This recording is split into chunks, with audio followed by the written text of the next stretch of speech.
مفتی محمد شفیع رحمۃ اللہ علیہ نے فرمایا کہ یہ جو آیت مبارکہ ہے نا، من یعمل سوءا یجز بہ، اس سے پتہ چلتا ہے کہ گناہ کی سزا بندے کو مل کے رہے۔ اب اس سے بچنے کا ایک ہی طریقہ، اور وہ طریقہ کیا ہے کہ انسان اللہ تعالیٰ کے سامنے اس گناہ سے توبہ، اس گناہ سے توبہ۔ جب انسان توبہ کرتا ہے نا تو دل منور ہو جاتا ہے، جب گناہ کرتا ہے تو دل سیاہ ہو جاتا ہے۔ اچھا چلیں تھوڑی دیر یہ بھی میں آپ کے سامنے کچھ پوائنٹ کھول دوں۔ ہمارے مشائخ نے فرمایا کہ دل زندہ ہونے کی بھی علامتیں ہیں اور دل مردہ ہونے کی بھی علامت۔ اگر انسان کا دل مردہ ہے، اس پر ظلمت آ گئی، دل سیاہ ہو گیا، تو ان علامتوں سے انسان اپنے آپ کو پہچان سکتا ہے میں کتنے پانی میں۔ 3 علامتیں دل کے سیاہ ہونے، توجہ فرمائیے گا۔ پہلی علامت، جب انسان کے دل سے گناہ کی جھجک کو ختم کر دیا جائے، جب انسان کے دل سے گناہ کی ہیزیٹیشن کو ختم کر لیا جائے، گناہ کرتے ہوئے ہیزیٹیشن ہی کوئی نہ ہو، یہ دل کے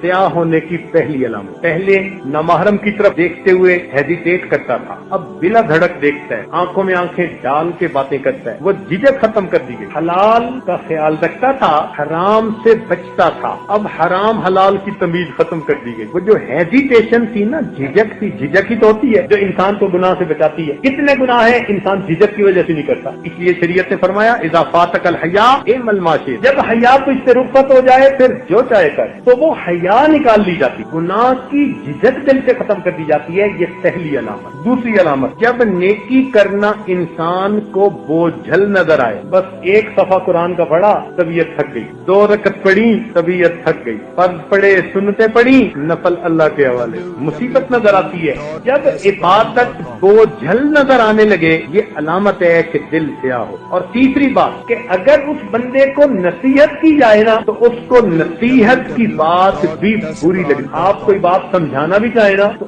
آگ لگے۔ کئی مرتبہ باپ بچے کو اگر کوئی بات سمجھانا بھی چاہے نا تو بچے کو ایسے آگ لگتی ہے، پتہ نہیں کر کیا دیا۔ ماں بیٹی کو سمجھانا چاہے تو بیٹی آگے سے بولتی ہے، امی کو الٹا سناتی ہے۔ یہ کیا علامت ہے؟ دل کے سیاہ ہونے کی۔ میں اسے سمجھوں ہوں دشمن جو مجھے سمجھائے ہے، میں اسے سمجھوں ہوں دشمن جو مجھے سمجھائے، جو سمجھاتا ہے برا لگتا ہے۔ اسی لیے آج کے نوجوان بچوں کو اپنا باپ ذرا نہیں اچھا لگتا، اس لیے کہ وہ روک ٹوک کر، وہ پابندیاں لگاتا ہے، وہ کہتے ہیں بیٹے یہ کرو یہ مت کرو، جلدی گھر آؤ، دوستوں کے ساتھ وقت ضائع نہ کرو، کیونکہ وہ نصیحت کرتا رہتا ہے اس لیے وہ اچھا نہیں لگتا۔ تو نصیحت کی بات انسان کو بری لگے، یہ دل کی ظلمت کی علامت۔ ہمارے اکابر کا یہ حال تھا کہ حضرت عمر رضی اللہ عنہ فرماتے تھے کہ جو شخص میرے پاس میری برائیوں کا تحفہ لائے گا میں اس کے لیے مغفرت کی دعائیں کروں گا۔ جو شخص میرے پاس میری برائیوں کا تحفہ لائے گا میں اس شخص کے لیے مغفرت کی دعائیں۔ اسی طرح دل کے منور ہونے کی بھی علامتیں ہیں، مثلا ایسے بندے کے چہرے سے نور ہوتا ہے۔ پکی بات، جب دل منور ہوتا ہے نا تو جیسے روشنی کا